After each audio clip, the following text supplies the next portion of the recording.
Hello সম্মানিত viewers, সবাই কেমন আছেন? আশা করি সবাই ভালো আছেন। অবশ্যই জানাবেন কে কোথা থেকে আমার ভিডিওটা দেখতেছেন। এই জায়গায় সকাল 10টা থেকে তেলের লাইন ধরেছে motor cycle, bus, micro truck, A to Z। এখানে শুধু তেলের লাইন, শুধু তেলের লাইন। আমি এখন আছি দ্বিতলা বিল্ডিংয়ের উপরে, সেখান থেকে ভিডিও করে আপনাদেরকে দেখানোর চেষ্টা করতেছি। এখান থেকে মনে করেন 4 কিলোমিটার দূর পর্যন্ত লাইন বয়ে গিয়েছে। একটু জুম করে আপনাদের দেখাই, ক্যামেরা ভালো না। আর অবশ্যই ভিডিওটা সবাইকে শেয়ার করে দেখার সুযোগ করে দেবেন। এটাই তেলের পাম্প, আর এখান থেকেই লাইন শুরু হয়েছে। যে আমার ক্যামেরা অত যাবে না, এখানে বিল্ডিংয়ে আছি, রাস্তাটা একটু ব্যাকা আছে। ওই দেখা যায় দূরের রাস্তা, অনেক দূর পর্যন্ত লাইন রেডি। তেলের সংকট, তাই নাকি বাংলাদেশে, বুঝে উঠতে পারতেছি না।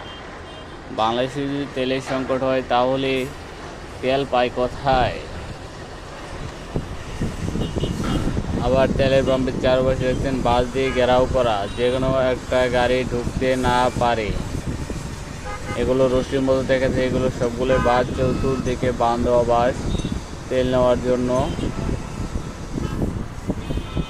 এই সাইনবোর্ডটাকে অবশ্যই আপনারা মনে রাখবেন, এটা কোন তেলের পাম্প আপনারা অবশ্যই কমেন্ট করে বলে যাবেন।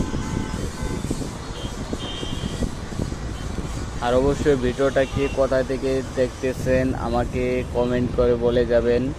আর অবশ্যই জায়গাটা কেউ চিনে থাকলে জানিয়ে যাবেন। এটা রামপুরা বনশ্বরী ত্রিমৌনি ব্রিজ, ইকো তেলের পাম্প, ইকো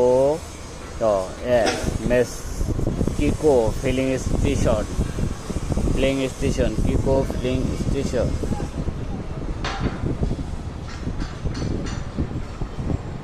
এটাই তেলের পাম্পের নাম।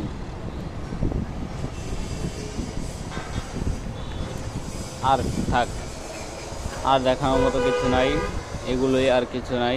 অবশ্যই আপনারা খোদা হাফেজ, ভালো থাকবেন। আপনাদের প্রতি আমার দোয়া ও ভালোবাসা রইল, আপনারাও এভাবে চালিয়ে যান।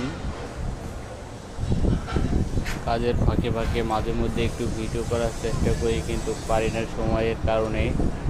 আজকে একটু ফ্রি হইলাম, তারপরে আসলাম। ওই দেখেন আর একটা মাল, ওই শালা ঢুকে গেছে রে।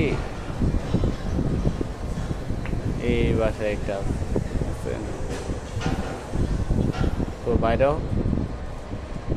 ভাইরাস নাকি রে, তোদেরকে দেখতে চাইতেছে আমার সম্মানিত ভিউয়ার্স বা অডিয়েন্সটা।